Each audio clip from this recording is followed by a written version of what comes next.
The forge moon Hephaestus never slept.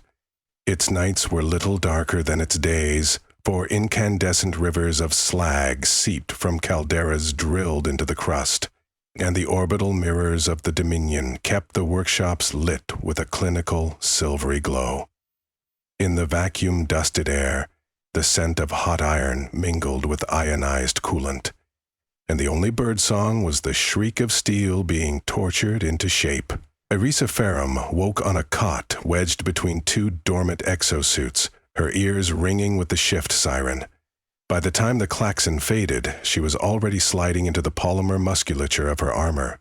When the breastplate sealed, the suit's HUD blinked a message from Captain Daisuke. Maintenance Bay 7 Dual Protocol. She flexed her gauntleted fingers, felt the supply pumps prime, and smiled a hard, wry smile at fate's timing. Dual Protocol meant only one thing.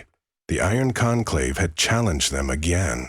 While the wider war between the Dominion and the Conclave raged among the stars, on Hephaestus it was waged blade to blade, inch by molten inch. In the cavernous halls where the moon's weapons were birthed, both factions believed that possession of the moon's forges decided everything. With orbital bombardment banned by fragile treaties, conquest had become ritualized combat, brutal and theatrical. Whoever held the bays held the right to print the next generation of armaments. Irisa jogged out of barracks and onto the maglev conveyor that carried personnel through the forge levels. Streams of glowing ore flashed by beneath grated walkways. Far overhead, ventilation shutters yawned, revealing brief starscape glimpses. The parent planet, Viridian, a gaseous jade giant swirling like oxidized copper. The sight steadied her heartbeat. She had not seen Viridian's surface since she was 8, but the planet's presence settled her nerves like a silent anthem. At Bay 7's blast door, she met Daisuke, tall, stooped, an old Smith soldier whose beard was permanently streaked with rust-red smudges. He offered her a small, gleaming data rod. "I loaded the blade schematic you asked for," he said. "You'll have maybe 15 seconds of print time before the extruder overheats." 15 is plenty, Irisa replied, slipping the rod into her belt port. "What do we know about the Challenger?" Conclave fielded one of their ASPS-landers, Karn Emmerich. He swings arch plasma axes. Rumor says he can bloom a print from raw feedstock in under 10 heartbeats. Irisa's pulse quickened at the name. Emmerich was legendary, an artisan of violence who considered each duel a conversation in which the blades did all the speaking. She swallowed, accepting the gravity of the meeting. "I'll make him talk." Daisuke placed a steadying hand on her shoulder. "Remember your cooling channels. Overheat, and your slag." "Acknowledge," she signed with 2 fingers, then turned to the door. Bay 7 opened with a hiss of depressurization vents, exhaling a furnace-red glare. She strode inside. Nothing about Bay 7 could be called a battlefield in the traditional sense. It had once been an equipment maintenance hub. Gantries straddling vehicles, crates of spare servos, racks of diagnostic arrays, buckets of sealant foam. Wars, however, are adept at repurposing. Now, thermal lines traced burning veins across every surface, rerouted from the moon's subcrust magma flows to feed the dueling stations. Vibration shook the deck plates where heavy hammers pounded sheet metal into feedstock flakes. Sealing cranes dangled vats of photopolymer like drip bags full of lava.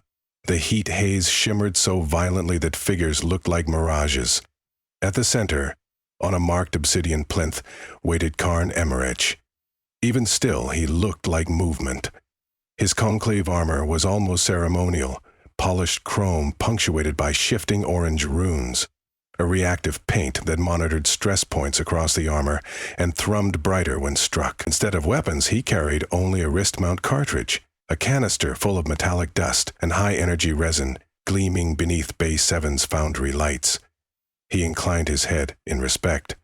Demi-Mad demanded that much, and Irisa mirrored him. A chorus of onlookers filed onto safety platforms above the bay. Dominion technicians arrayed opposite conclave artificers.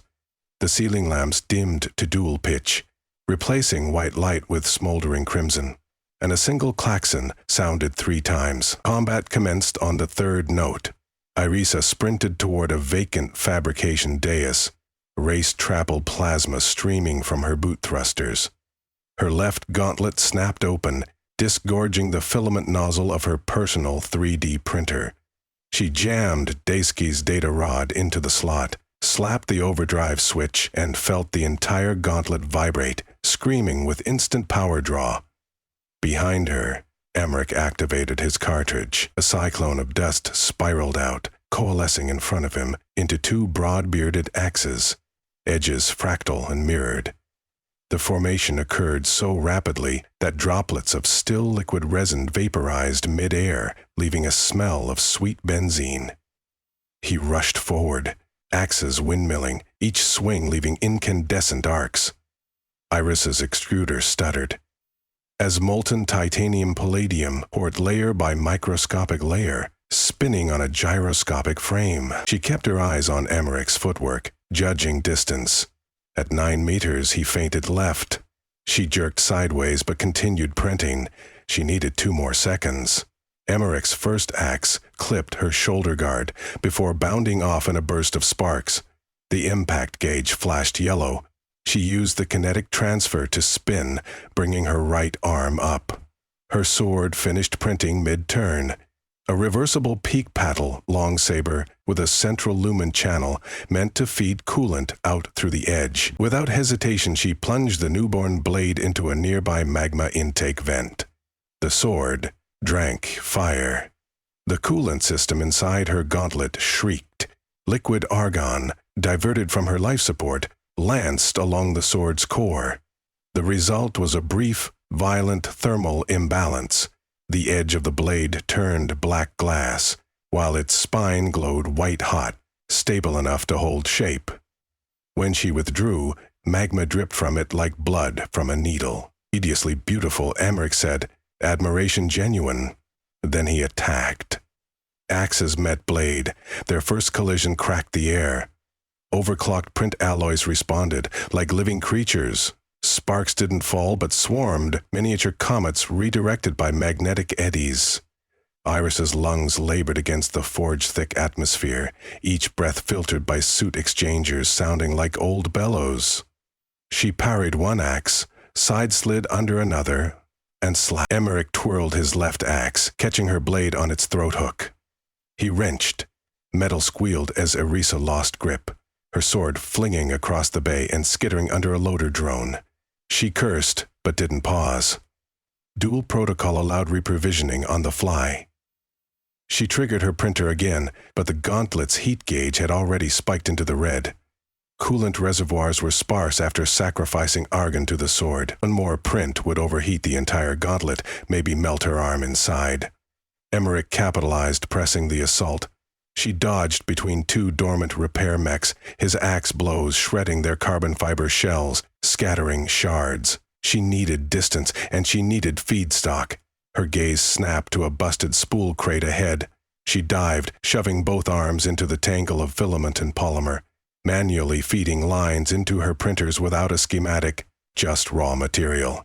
Desperation forging, they called it.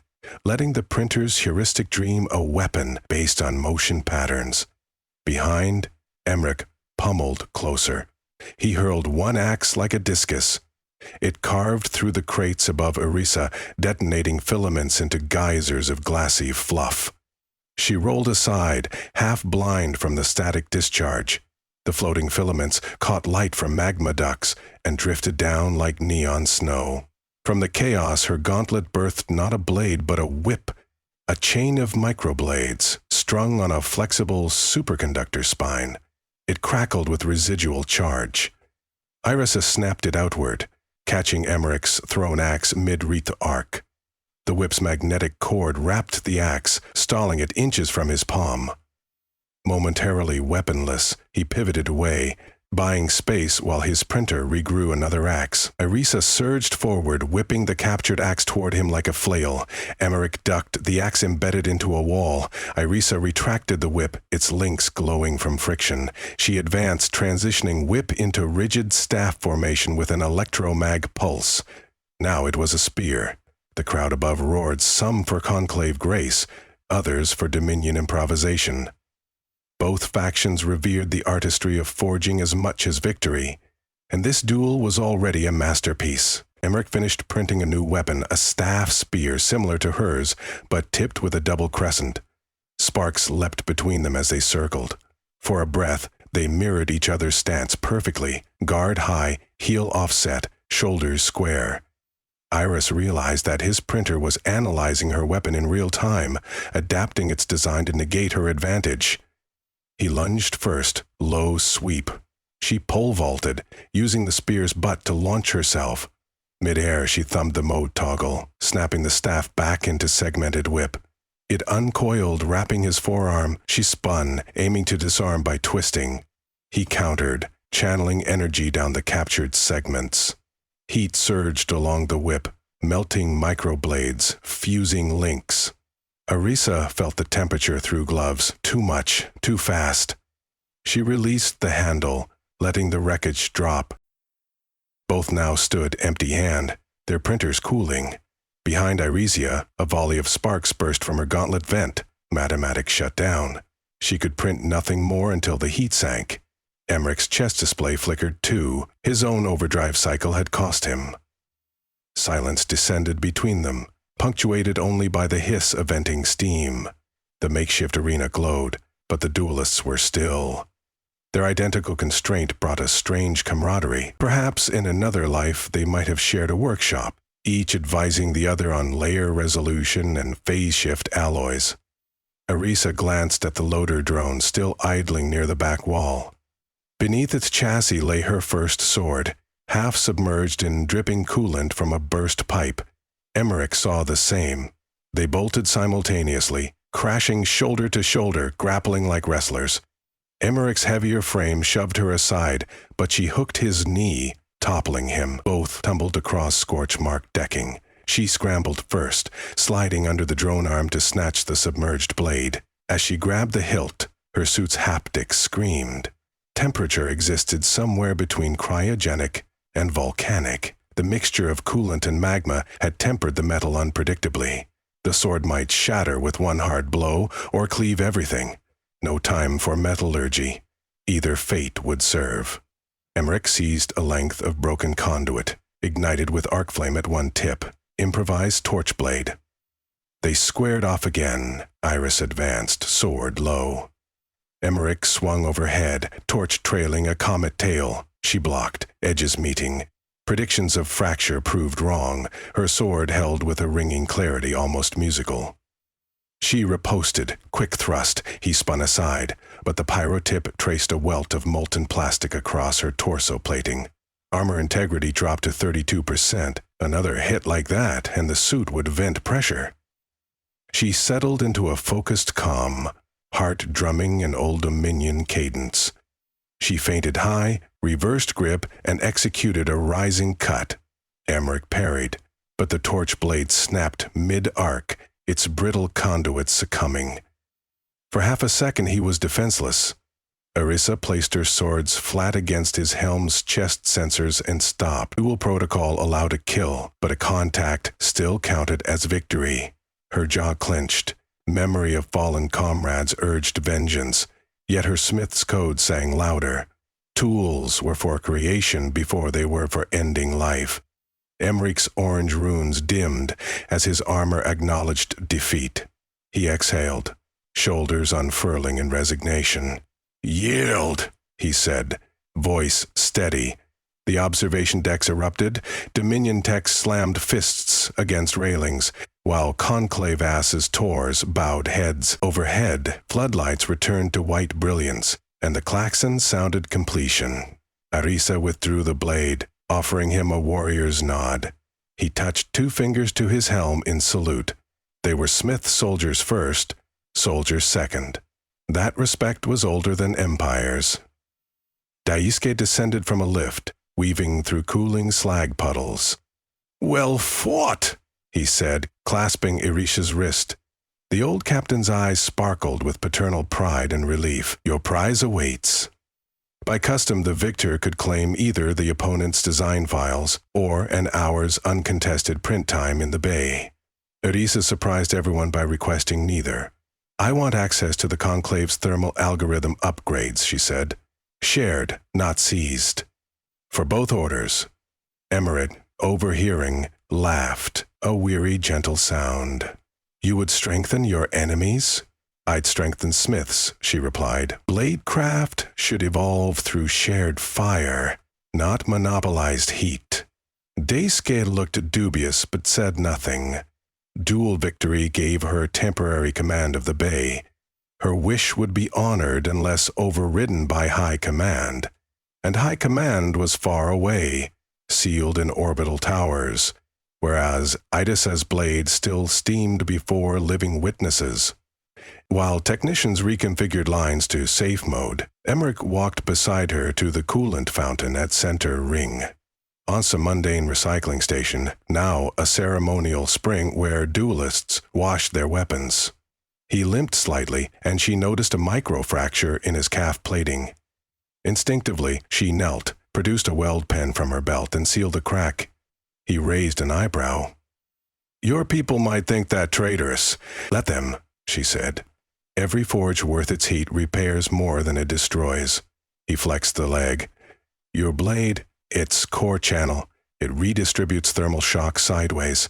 I'd never considered that orientation. Its pattern's encoded in this rod." She offered the data rod Daisuke had given her. "Copy it. Only promise to credit Daisuke and the Dominion R&D when you refine it." He accepted. "I will." "In exchange, the Conclave's algorithm is yours, open and signed. Let the metals speak for us where diplomats fail." They clasped wrists, sealing a covenant unseen by admirals and ministers. A small gesture, yet tectonic in possibility. Over the next hours, Bay 7 returned to routine, but the energy felt different. Dominion and Conclave engineers mingled at shared consoles, comparing render logs. Even the ambient lights seemed warmer, less accusatory. The world outside remained at war, but here the maintenance bay glowed like a common hearth. Irisa finally stripped her gauntlet, exposing flesh mottled with heat blisters. She sat on a steel crate, cooling. Daisuke approached carrying 2 mugs of electrolyte broth. "You've started something the brass won't easily accept." "I didn't do it for them," she said, sipping. "She stripped all onto my shirt." I said, "Speak for yourself." The broth tasted of copper and smoke. "The forge belongs to the makers, not the owners." He sighed contentedly. "Spoken like a founder." They watched as Emmerich and a Dominion coder manipulated holograms of weapon cross-sections. Arguments flared, laughter followed, bits of language crossed. Conclave's lyrical cant mixing with Dominion's clipped jargon. The printers, once deaf engines of war, hummed like instruments playing a new composition. Night sequel alarms dimmed overhead, lights, and closed roof shutters to conserve energy. Shadows deepened, broken only by the printer's internal glow, ultraviolet strobes painting faces purple and blue. Aisa felt the weight of the day settle into her muscles. She considered sleeping, right there between humming extruders. A distant crash jolted the room. A seismic tremor? No. Rhythm too staccato. Boots, a platoon of Dominion Marines thundered in, rifles raised. Their captain, a glossy helmeted officer Irisa recognized from orbital briefings, strode to center floor. "By High Command's order, collaboration with Conclave personnel is terminated. All hostile combatants will be detained." The engineers froze. Emmerich lifted his hand slowly, algorithm still flickering above his palm. Dominion coders edged away from Conclave partners. Tension spiked like rebar through the air. Irisa pushed forward, sword sheathed at her back. "Belay that, Captain. Under dual accord, the Bay's governance remains with me until starset." "Your accord was invalidated the moment you fraternized," the captain snapped. "Step aside." She didn't. Around her, Smith soldiers saw the confrontation mirrored in their printer's status lights, green for ready, orange for idle, red for hot. A dozen joints clicked as gauntlets primed.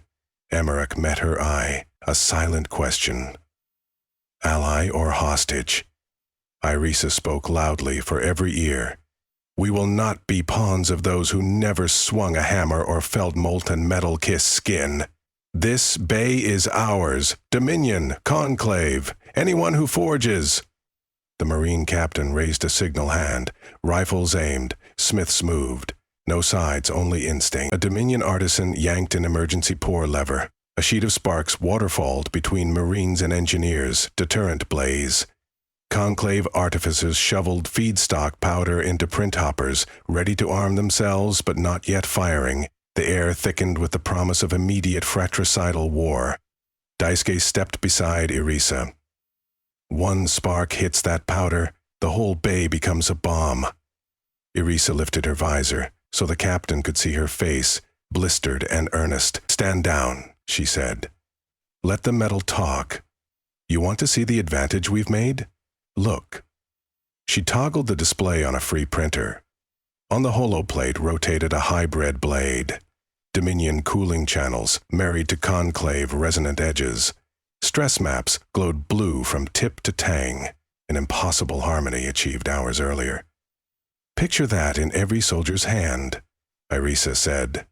Ours and yours. Wars might end faster, or they might never need begin. A hush. Even the printers seemed to quiet, aware of the verdict. Slowly, the Marine captain lowered her arm. Rifles dropped an inch, muzzles dimming.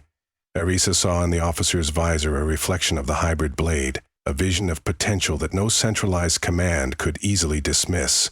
The captain toggled a channel, listened to some furious distant superior, then cut the feed.